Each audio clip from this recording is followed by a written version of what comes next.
One.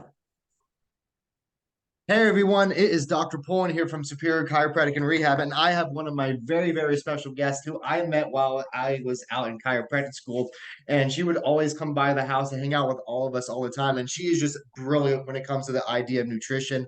I want to introduce everyone to Christina. Hey Christina, how are you? Hi, Brad. I'm good. How are you doing? I'm doing great.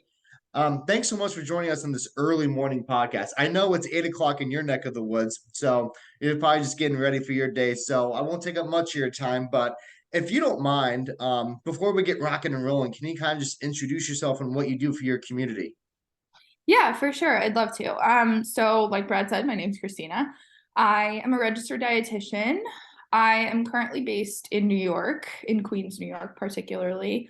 And I wear a couple different hats in my community. So I am a full-time clinical dietitian. So I work at a hospital out here in Queens full-time in an inpatient setting. I work at a level one trauma center. So I am, I have my hands full with a lot of different things. I work with patients in the ICU. I cover a surgical unit and a rehab unit. So I'm working with a lot of patients that have just had a stroke and are being rehabilitated, working with PT, OT, like all these different teams. And so, I just make sure that they're doing okay nutritionally. A lot of them, have trouble eating and are getting back to being able to chew and to swallow properly. So I, work with them and making sure that they're meeting their needs. On my surgical floor, I have a lot of patients that can't eat by mouth, and I am managing their tube feeds or their, artificial nutrition. Um, and then I also work part-time for a eating disorder private practice. So I'm working with a lot of young women who are struggling with disordered eating or full-blown eating disorders and are in recovery. And so I wear a little bit of more of a holistic hat in the evenings when I work with those clients. I am a certified intuitive eating counselor, so I use a lot of my intuitive eating knowledge kind of sprinkled throughout my entire day. So yeah, that's a little bit about me. There you go. Yeah, you're not kidding. You are a busy bee. You're wearing a ton of hats all the time. Yeah. And you know what? I've actually learned a couple of things just by your introduction, especially with dietitians in the hospital setting. A couple of months ago, I had another gal who's a registered dietitian. Her name is Sarah Valling, and she's in my neck of the woods, and we work together quite a lot. And she's just brilliant, just like you are. And she's in private practice, and she was like, "There's this new sphere of like what dietitians can really do with their degree, and it's really, really expanding into different areas, like you're saying, the private practice networking, the hospital setting." Has that been something that's been new, or has that always been the case for registered dietitians? I think that's a good point you bring up. It's definitely been around, like the private practice sector.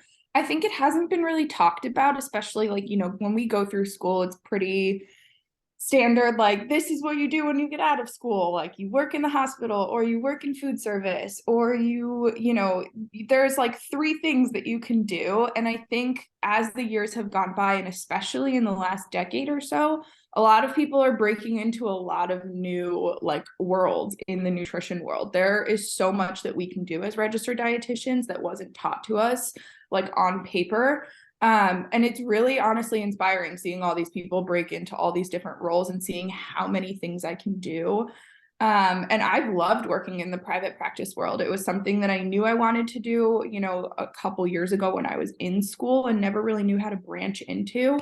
And once I kind of got my foot in the door, it was, I mean, like you said, like it's a whole new world. But to answer your question, I don't think it's new, but I think there's been a lot of new things going on in the last decade. Yeah, and that kind of leads into one of my very first questions I always like to ask folks, because I mean, of course, I'm not a dietitian, and I'm always learning from folks like you and Sarah, and who are other dietitians in our community. What would you say is probably the most common myth in your field of expertise? Yeah, I think one of the most common myths, I think, is people hear I'm a dietitian and they think, okay, she's going to tell me what to eat and she's going to tell me how to lose weight. And that's all she's got going on for her. And I know that because that happens to me. Like I tell people I'm a dietitian that I meet like randomly out or, on the street or whatever. And they're like, oh, okay, can you tell me what to eat to lose weight? And it's hard because that's not my expertise. In fact, I don't take a weight centric approach. Like I said, I'm an intuitive eating certified counselor, and the practice I work for is very holistic, and we take a very holistic and sustainable and structured approach. And if you lose weight as a side effect of healing your relationship with your body, great. But I will not help you lose an X amount of weight in an X amount of time. And I'm very upfront with that with my clients. Like on a discovery call, I will tell you that point blank. If you come here for me to help you lose weight in X amount of time, this isn't the place for you. And so I think like it's a really common misconception that people think of, dietitians. Oh, she's going to tell me what to eat. She's going to tell me how to lose weight. And like our work goes far beyond that. Yeah. And I hear what you're saying because and I'm sure, I mean, this happens with a lot of other folks in different sectors too, that like they want like a cookie cutter approach with something like losing weight with nutrition. And the body is just so complex. It's never a yes or no answer. It's always a thousand shade of gray per se, because everyone's hormones are different, everyone's lifestyle is different, and all that plays into an effect with not just weight, but also nutrition. So with that being said, you've probably had quite a few challenges kind of expressing that to a lot of your clients.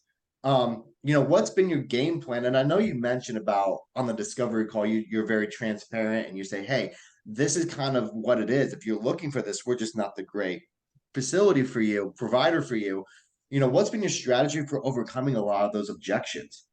Yeah, I think one of the biggest things is, and this also kind of goes along with like one of my biggest challenges is like preaching the sustainability approach and helping my clients create like a solid foundation for long-term habit changes. And I do this by like, we create a plan, right? Like we are providing specific tools for stress management. Self-compassion is a huge thing, like self-confidence, nervous system regulation, right? We talk about all of those things before we even like dive into what are you eating? Because it's so important to get all of those things in check before we talk about, how you're eating and your movement. And that's another thing, right? Like we try to ditch the diet mentality and try to ditch, moving for punishment very early on, and, talking about all of those things in a sustainable approach and in a sustainable long-term way. Yeah, I hope that answered your question. No, it absolutely did. And that was one thing that, I mean, you can speak to it much more than I can, but there is a significant psychological aspect to food and nutrition. Like whenever I have a client who's talking to me about wanting to lose weight, and I'm really fortunate to have this at my disposal, is that right next door to me is a psychologist and a counseling center. And then right next door to me too is a dietitian. So I'm like blessed to have those resources. And we work together all the time because from what you're saying, I mean, yeah, there is the physiological component, the body weight, not the cookie cutter approach, but also, your lifestyle, how you view food, how you view your body, the really significant psychological approach to it. And you need kind of that background to help people out in that realm, especially in your private practice sector. Um, can you kind of elaborate more on, with the private practice sector and how tying into that psychological aspect into nutrition and healing? Because I know a lot of people, they don't view it as like some sort of psychological condition that might affect their eating or their nutrition altogether. Yeah, absolutely. They're absolutely tied together. And firstly, I think it's so awesome that you have a dietitian and a psychologist, like use those to your disposal. That's amazing. And I'm sure you guys have built like a great referral network. But I almost never see a client who isn't also seeing a therapist. Especially in my private practice role. I mean, I'm working with a lot of young women who are like having full-blown eating disorders, or at least are struggling with some form of disordered eating, and eating disorders are psychological. So it's really tough for me to work with a client if they're not seeing a therapist, if they're not, learning coping mechanisms and, nervous system regulation in the form of, stress relief for their anxiety and stress and other maybe psychological symptoms that they're experiencing. I sometimes play therapist in my calls, but I am not a therapist, right? I'm educated and experienced in nutrition and in eating disorder recovery and in body image healing and in, the intuitive eating framework. And I can talk about all those things all day long. However, the psychological perspective is also so important. And that component mixed with mine is what, heals these people. And we work together, right? I talk to my clients' therapists pretty much on a weekly basis, if not on a bi-weekly basis. It goes hand in hand. It's so important. Yeah, absolutely. And one thing I'm really, really proud of, not just what you're doing, but also as a society, we're starting to have that mental health awareness. It's not this like dogma or stigma that we hush hush, we can't talk about it now. Like we fully embrace it. And I think that's going to really help transition our country into becoming more health food conscious.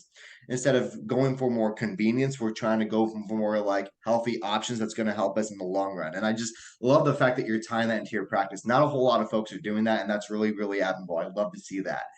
So let me ask you this, because I mean, it's crazy because I was talking to my wife a couple of days ago because I was mentioning that you're going to be on the podcast, and she's like, "I don't think I've seen Christina in like almost 2 years, 3 years," and I'm like, "Oh my God, that's right. That's so weird, right? That's so crazy to think that." I know. Um, because we've been out of school for almost that long, and you've been working for quite some time. You were even working when you were in school as well at the hospital here in town. And you've probably had a couple of students probably come by and shadow you, kind of pick your brain, get to know a little bit more about the profession, because they may be thinking about going down that route for their career. If you had to give one piece of advice to someone starting out in your field, what would be that piece of advice to someone who's shadowing you, trying to get to know more about you?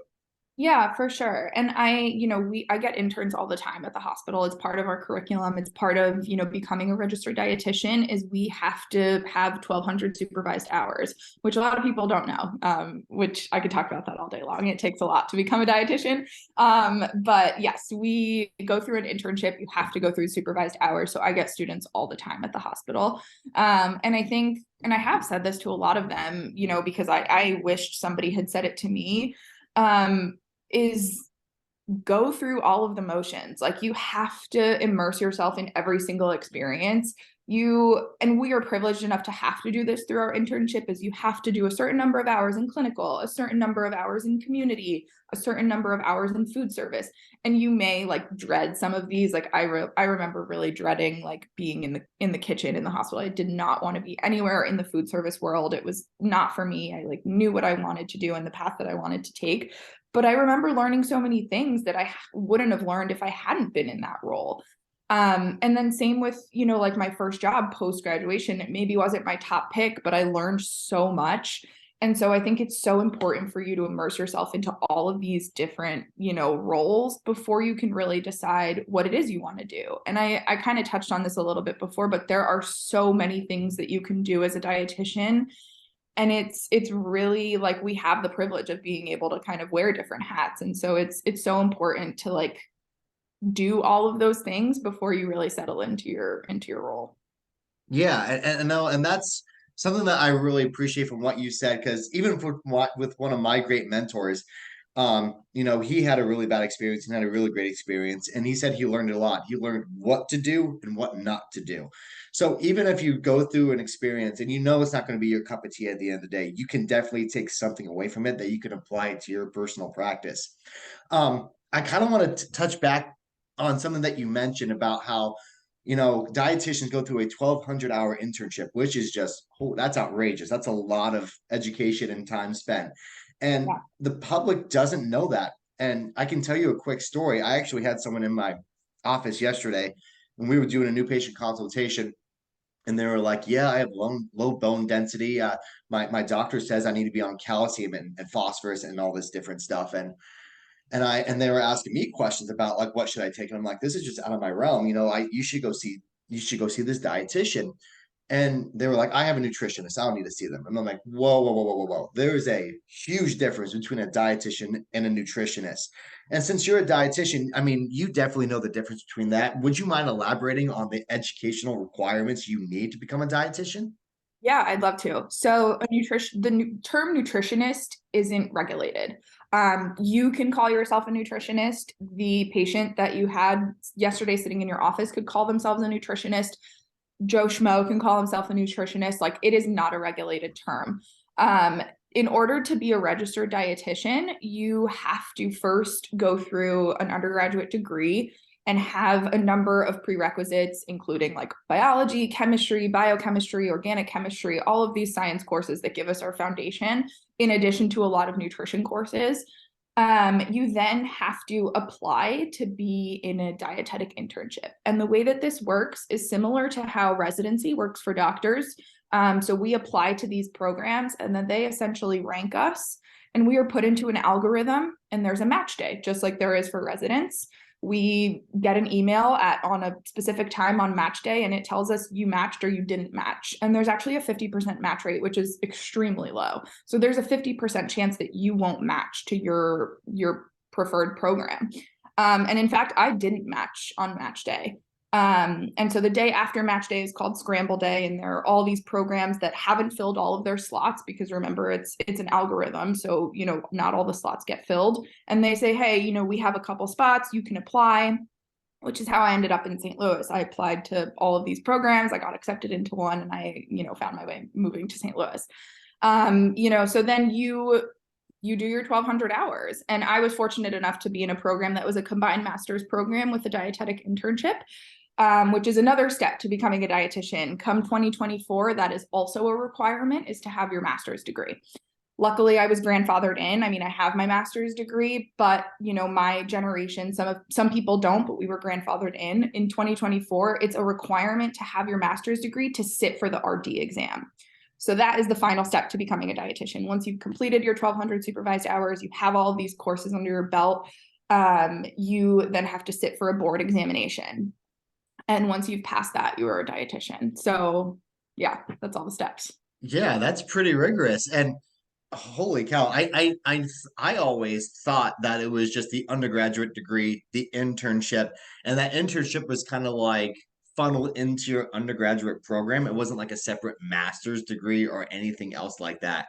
And the fact that you guys have to eventually get a master's degree, I mean, I know you said you're grandfathered in, but the folks who are going through the system now, by 2024, you have to have that piece of paper essentially.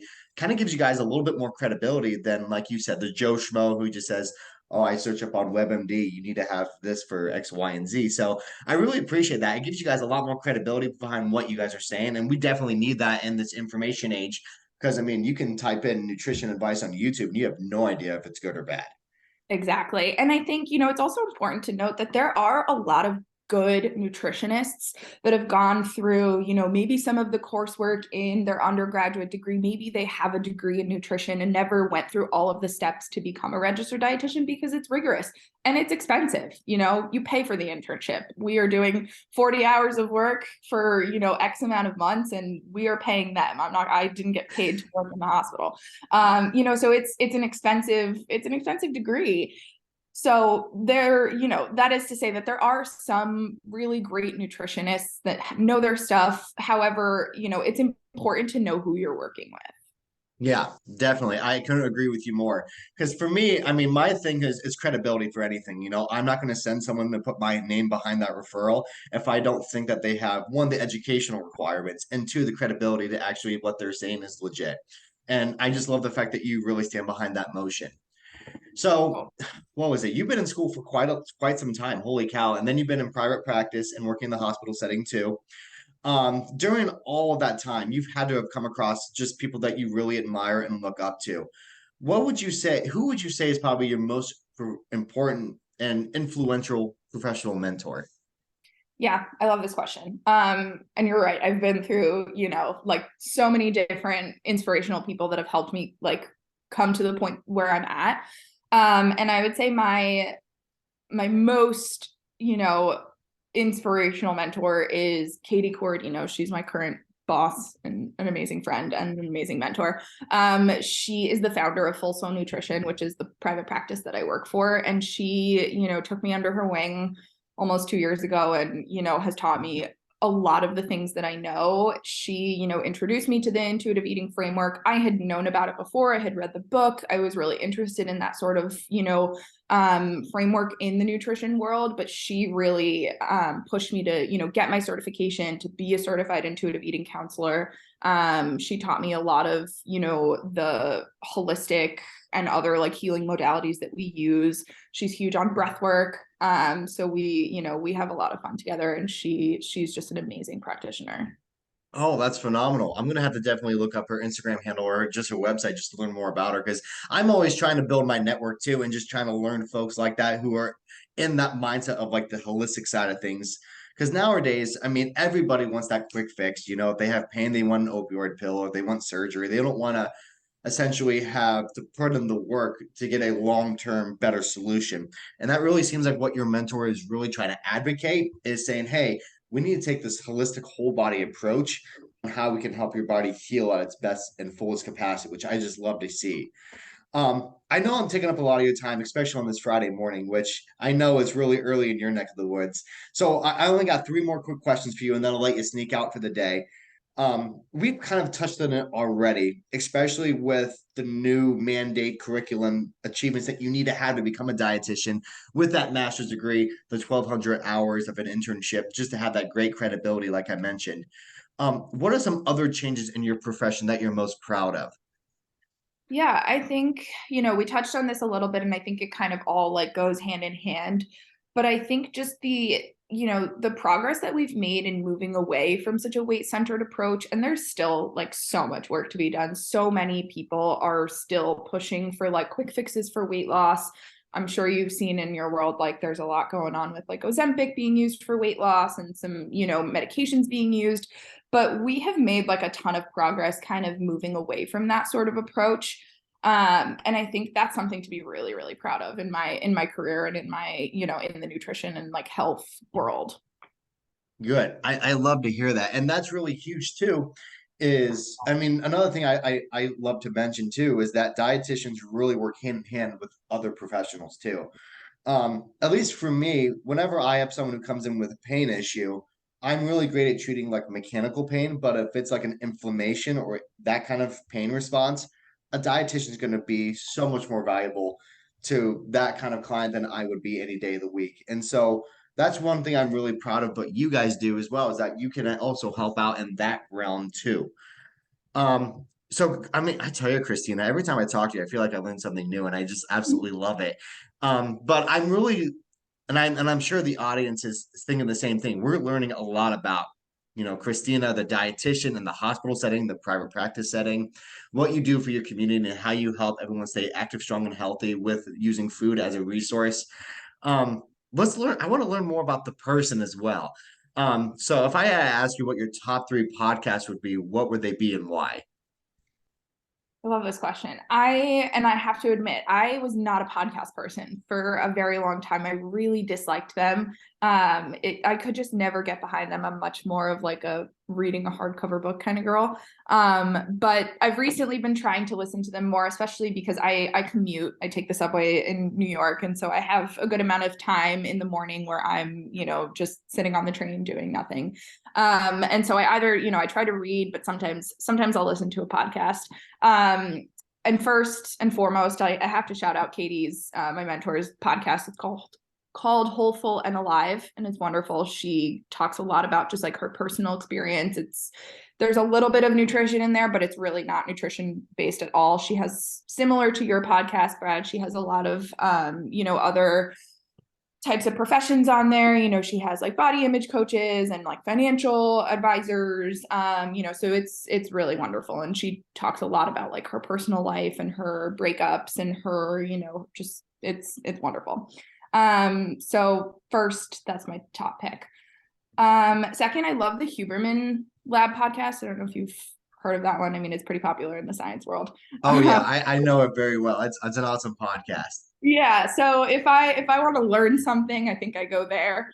And he's great, Dr. Huberman. So, that one's a really great like educational one if you're looking for something in, to learn more about science and nutrition and health and fitness. I mean, I think that's like such a great podcast to start with.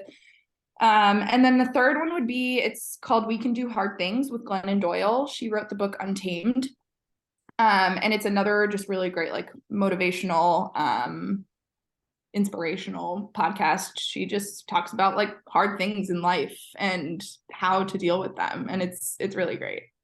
I love to hear that. That's awesome. I just looked up Wholeful and Alive podcast, and I'm really excited to start listening to some of that because I was going through some of the episodes already, and some of the topics just on the little headliners.